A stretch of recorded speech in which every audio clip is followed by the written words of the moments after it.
Welcome to Reread, where I have to redo the past 5 videos because my mic was screwing up. I didn't realize it till I went to the editing board. So that sucks, because the second time through, can I give it as much energy? It definitely won't be as long, that's for sure.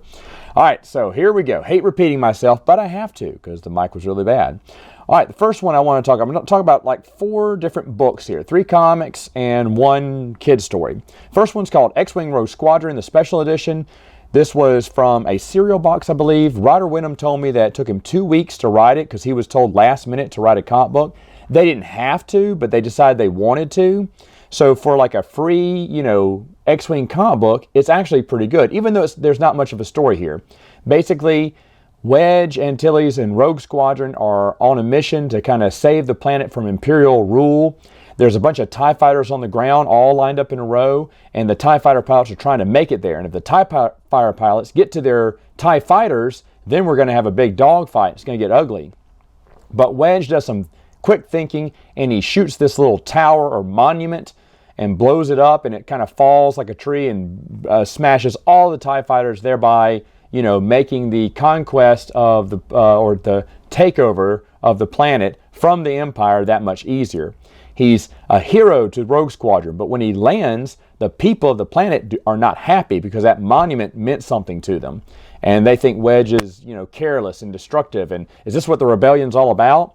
And then an X-Wing pilot tells Wedge to go have a pity party next to his X-Wing, while the X-Wing pilot recounts the tale of Wedge Antilles all throughout the movies, all the great things he's done. At the end of the story, they agree to, it changes their hearts and they love Wedge. They're thankful for what he's done for the rebellion to take out the Empire. And who is this X-Wing pilot telling the story? Why, it's none other than Luke Skywalker himself.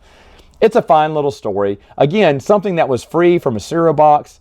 I think this is great. Or you may have had to mail in certain PVs, coupon codes to get it. I can't remember, but it is a fun little story. I believe it is in the omnibus of either X-Wing or Wild Space. I can't recall, but I want to say it's collected in one of those. I have the actual individual issue myself. Another one is, I know this is in Wild Space Omnibus 1, but it's the Applejack's Droids comic strip. It was on the back of a cereal box, and I don't have the actual cereal box. I remember reading it, but I never thought to collect it. Some people do. They cut it out of the back of the box. Basically, it's C-3PO and R2-D2 being scared because this giant robot approaching them. It's not a robot, it's just Luke carrying a bunch of junk. Oh well. Again, it's fine. If you want to see the alternate comic strip that Ryder Wenham thought out, you need to check out theexpandeduniverse.com, where I have posted that with Ryder Wenham's artwork to kind of show you what a rough draft up was of it. It's very similar to what we saw, but a little bit different. I think they're talking to some big-headed alien. Anyway, after that, we get to Adventures in Colors and Shapes. I love this book. I love it even more now. Basically, Han Solo asks for some Pulsar plate, a Pulsar plate for the Millennium Falcon. He asks Goldenrod to go get it. He gets one. It's a circle, and he gives it to Han Solo, and he goes, nope, I don't need a circle. This fits X-Wings. I need one with flat edges. So then he goes back to the dealer, and he finds a triangle with flat edges. And he goes, nope, I need 4 edges, 3PO. This one has 3. Now go back. So the next time he goes and he gets a rectangle, it's like, no, I need a square. I need something that's all 4 sides are equal. And so he's kind of basically teaching 3PO shapes. Well, then 3PO finally finds a square, and it's, I don't know, yellow. He goes, no, 3PO, this is the wrong color. He said, you need to give me, go back and get me the right color for it. So he goes back, but his photo sensors aren't working. And I think he's looking for red. I think he's looking for red is what he is. Because Han Solo says, look for red. So because his color photo sensors aren't working, he has to hold up each Pulsar plate to this computer to tell him what color it is. And one of them, I guess because 3PO can't see color either. I don't know. R2-D2 is right there with him, and he can't see color either. Either way, it's just to teach the kids. Green is for Greedo. White is for Hoojibs. Hoojibs are in this. Brown is for Ewoks. And he goes, oh, well, this is the last one remaining, so it's got to be it. But when you see it in his hand, Han Solo goes, no, that's blue, 3PO. Blue like whatever, And then he goes, I need a red one. Well, the red one is actually stuck to 3PO's behind by accident. It got stuck when all the Pulsar plates fell out of the Falcon. And by the way, they were in the Falcon the whole time. He didn't have to go searching for them. And I kind of think, and it's kind of hinted, 3PO is wondering why, Captain Solo didn't tell him that in the first place. I think Han is messing with 3PO. I think that's what it's getting at. It's supposed to be teaching you colors and shapes, but I think Han is seriously just joking around with 3PO and basically teasing him the whole time and making him work real hard for something that Han knows isn't that hard. If so, the writer of this is brilliant. I love Adventures in Colors and Shapes. I think it's great. Even great on a reread. Finally, the last one is called the Jabba tape. Basically, Garga the Hutt attends Jabba's reading of the wheel in Jabba's palace. I guess the Bamor monks are gone. And all he gets is a little cheesy Hutt piggy bank with a button, not even coins in it, just a button in it. So he's so offended, but he knows that Jabba keeps treasure in his old sail barge or some kind of cruiser, super cruise line called the Spirit of Jabba. And he wants to get these urns. They're priceless artifacts. So he goes in search of them.